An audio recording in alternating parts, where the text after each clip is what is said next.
Bonjour à toutes et à tous et bienvenue pour cette nouvelle vidéo de... Eh bien aujourd'hui je vais parler de quelque chose qui est en lien avec une vidéo où j'avais déjà expliqué la problématique qu'ont parfois certaines personnes à expliquer leurs convictions. Je veux parler de cette affaire concernant la jeune fille de 16 ans qui s'appelle Mila. Si vous n'en avez pas entendu parler, je rappelle les faits. C'est une jeune fille, qui plus est appartenant à la minorité des LGBT, c'est-à-dire une lesbienne, qui s'est embrouillée avec un de ces internautes qui très clairement semble être un musulman, plus ou moins on va dire peut-être axé sur le respect du Coran, sur le respect de l'islam, etc. Et voilà, ils se sont embrouillés tous les deux. Du fait est que ça a pris un petit peu de l'ampleur et sous le coup de l'émotion, elle s'est expliquée dans une vidéo. Et sa vidéo, elle a fait le buzz. Elle a fait le buzz parce que dans sa vidéo, évidemment, elle tient des propos assez acerbes, assez violents, assez durs. Elle rappelle quand même que détester ou ne pas aimer l'islam ou ne pas accepter de respecter parfois les dogmes ou les règles imposées par certains musulmans, soi-disant par respect envers leur religion, c'était pas du racisme, etc. Donc voilà. C'est une gamine de 16 ans qui s'est expliquée avec ses mots, avec sa culture, avec son niveau de connaissance sur la chose, comme d'ailleurs beaucoup de jeunes de son âge peuvent éventuellement exprimer les choses. Sauf que ça fait un buzz énorme, jusqu'à ce qu'elle reçoive aussi des messages pas forcément très agréables, brutals, violents, agressifs, voire même des menaces de mort. Si bien que, apparemment, cette jeune fille, la police a décidé quand même d'assurer une protection parce que ça a tellement fait le buzz sur les réseaux sociaux que les autorités ont tout de suite pris la chose au sérieux pour éviter que cette jeune fille, éventuellement, soit en effet menacée physiquement, ne serait-ce même que par des agressions au sein même de son établissement. Il a fallu quelques jours pour qu'elle présente des excuses un peu bizarres parce que finalement elle a dit que si elle présentait des excuses c'est parce qu'elle ne voulait pas être récupérée par l'extrême droite. C'est une gamine de 16 ans, donc soit.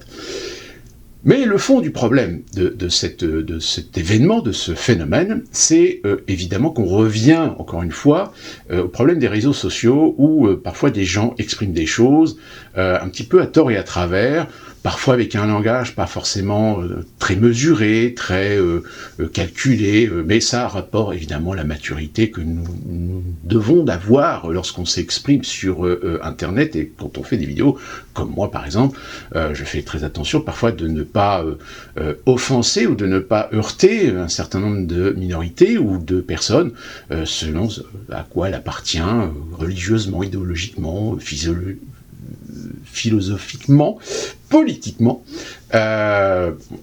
Mais quand j'exprime mon opinion sur les choses, j'essaie d'être mesuré, j'essaie de faire attention de ne pas être violent ou brutal ou vulgaire.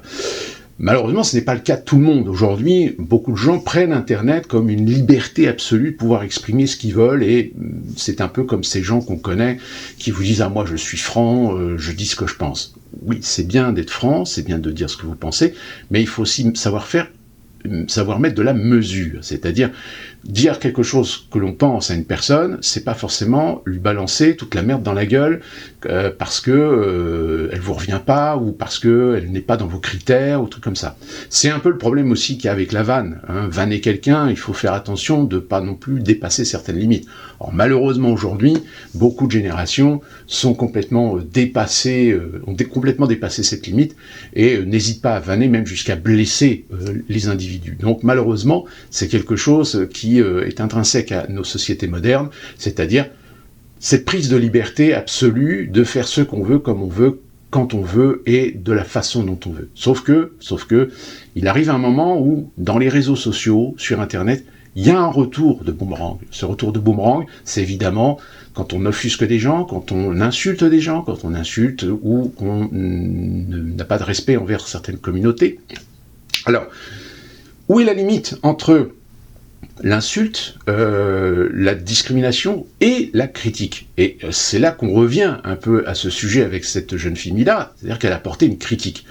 Sa critique, peut-être n'est pas constructive, mais elle a exprimé un sentiment. Et sa façon de l'exprimer, malheureusement, est passée très très mal. Mais il existe sur Internet, sur YouTube par exemple, des gens qui sont critiques. Et qui sont critiques de façon constructive, de façon structurée, de façon à exprimer véritablement leur maîtrise du sujet, leur maîtrise de par leur culture, et qui eux aussi sont parfois menacés et reçoivent des messages pas forcément très agréables. C'est même pire. Pour éviter d'envenimer parfois la situation conflictuelle, parce que moi je suis de ceux qui pensent que nous allons droit vers un conflit de civilisation, eh bien ils sont censurés. Bien sûr, on ne parle pas trop de ceux qui sont insultants, vulgaires, etc., qui eux aussi subissent aussi de la censure. Mais quand on exprime des choses clairement, quand on exprime des choses sans vulgarité, sans agressivité, etc., tout de suite, paf, pour éviter, peut-être aussi de la part de ceux qui regardent ces vidéos, il y a une prise de conscience. Et malheureusement, cette jeune fille, Mila, eh bien, il y a une plainte qui a été... non, c'est pas une plainte, il y a une ouverture d'enquête qui a été faite pour menace de mort à son encontre, donc pour protéger cette jeune fille vis-à-vis de la justice. Mais le parquet concerné, alors je me souviens plus c'est lequel, je crois que c'est celui de Rennes, enfin voilà, je le mets l'information ici, a décidé d'ouvrir une enquête aussi pour, alors je ne sais plus exactement le terme, c'est pas outrage, mais incitation à la haine. Voilà, incitation à la haine. Cette fameuse expression juridique, incitation à la haine, qu'est-ce que c'est que ce fourre-tout ? La pauvre jeune fille, c'est clair qu'elle a été dépassée par les événements de par sa façon qu'elle a d'exprimer les choses.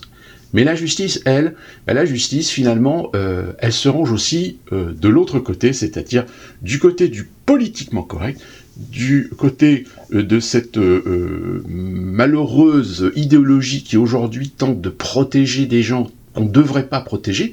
Pourquoi ? Parce que dans une démocratie, et plus particulièrement en France, république avec ses libertés, quand on exprime ses opinions, après, en effet, la justice est là pour être saisie si les propos sont tenus de façon maladroite, de façon vulgaire, de façon insultante, voire incitation en effet à la haine. Mais ce que dit cette jeune fille, c'est clair qu'elle n'a pas d'intention d'inciter à la haine. Elle ne fait qu'exprimer à sa façon, de par son âge, de par sa maturité, qu'elle va devoir évidemment apprendre. Je pense que là, avec cette expérience, elle va certainement acquérir beaucoup de maturité.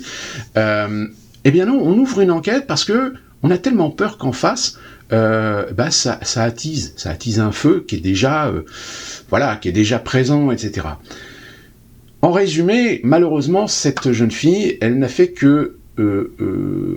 qu'apporter un chapitre de plus envers quelque chose qui aujourd'hui en France est en train d'évoluer et pas forcément dans le bon sens. C'est-à-dire, on est en train de protéger une communauté contre l'islamophobie, alors que la majorité de cette communauté n'est pas concernée par les propos, par les idées radicales, nauséabondes de certains d'entre eux, qu'on appelle des islamistes, qu'on appelle des radicaux, qu'on appelle des rigoristes, salafistes, frères musulmans, tout ce que vous voulez.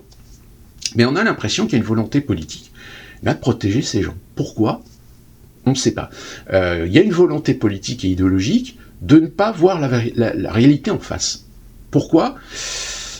J'ai bien une petite idée, mais le problème, c'est que vous êtes intelligent, j'espère que vous êtes cultivé aussi, et à vous de vous faire votre propre opinion. Moi, c'est pour ça que personnellement, je dis que si on continue comme ça, ça cache quelque chose, forcément. C'est-à-dire que ça cache peut-être la volonté d'attiser quelque chose qu'on veut réussir à faire monter, un peu comme une mayonnaise, si vous voulez, jusqu'à ce que ça craque.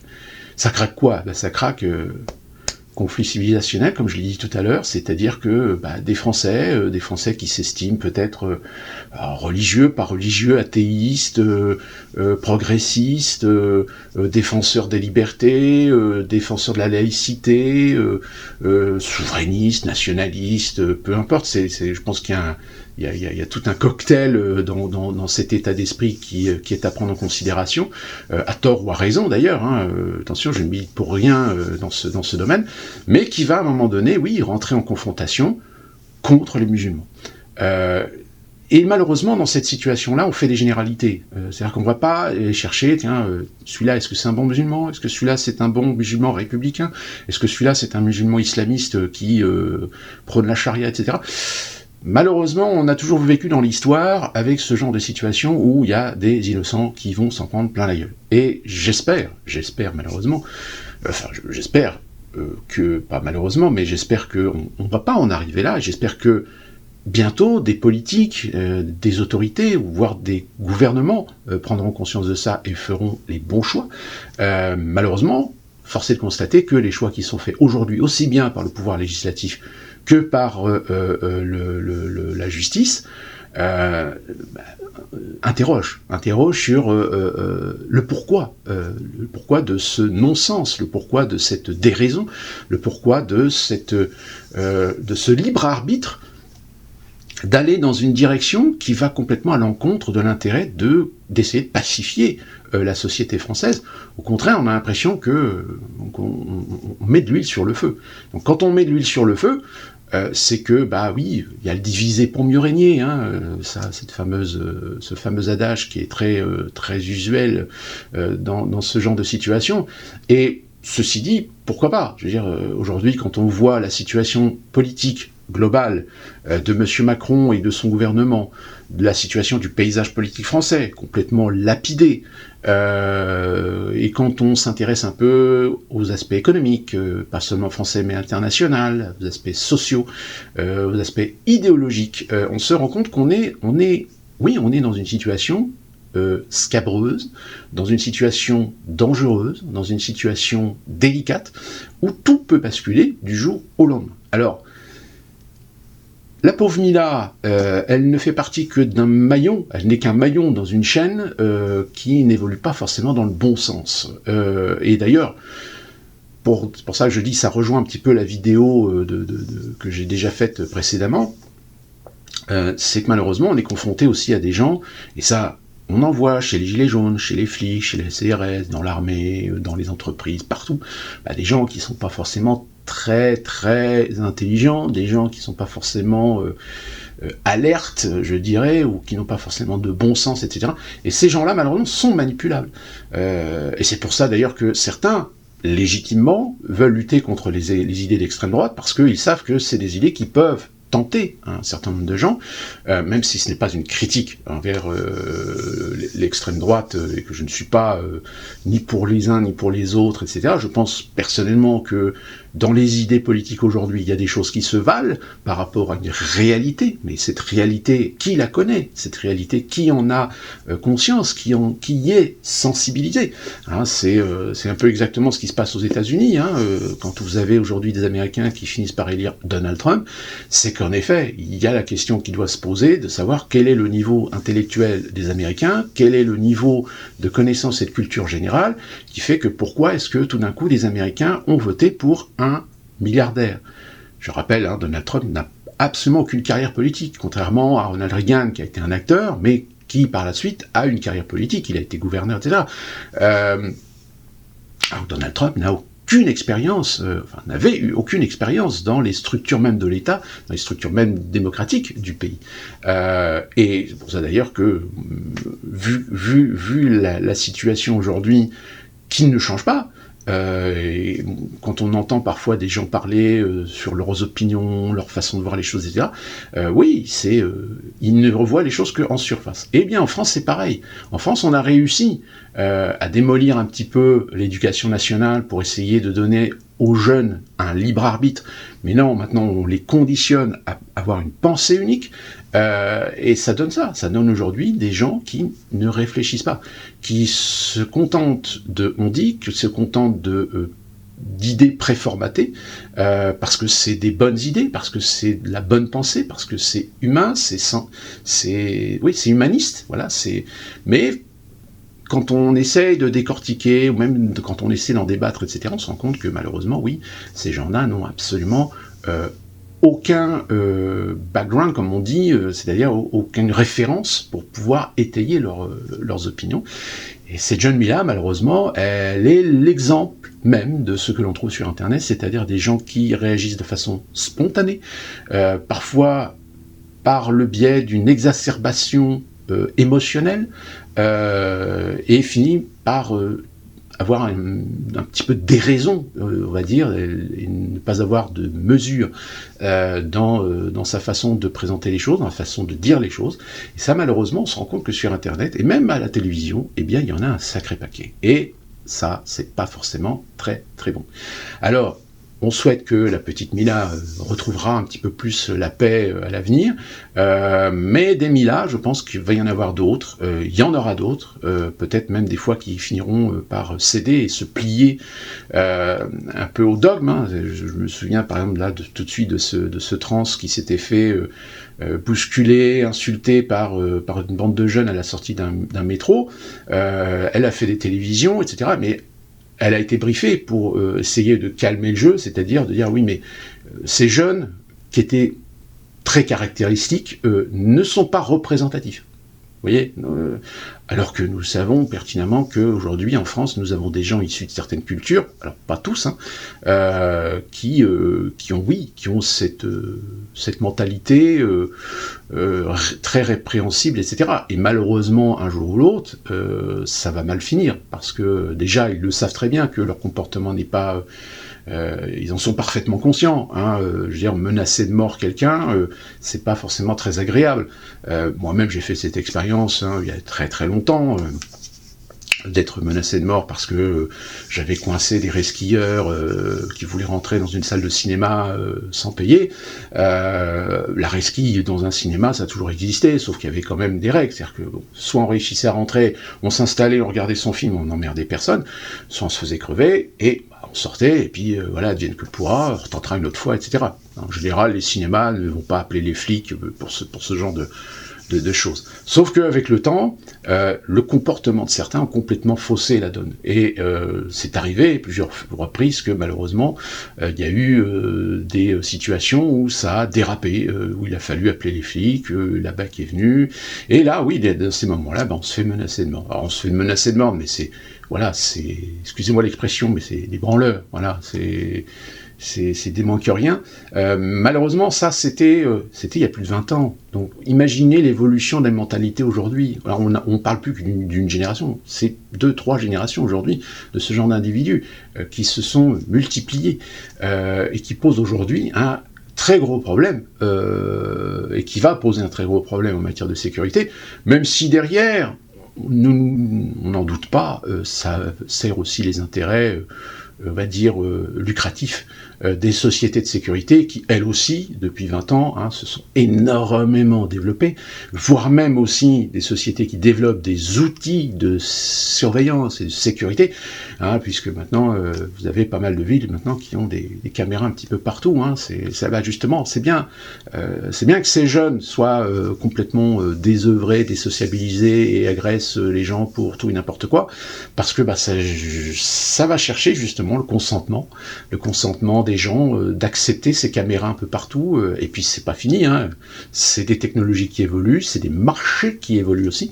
Alors ça aussi, c'est à réfléchir, c'est à mettre au sujet du débat concernant ce genre de phénomène. Voilà, c'était une vidéo pour essayer de vous donner quelques éléments de réflexion par rapport à ce buzz concernant la jeune Mila. Et nous, on se retrouve très prochainement pour une nouvelle vidéo. Et d'ici là, comme d'habitude, portez-vous bien.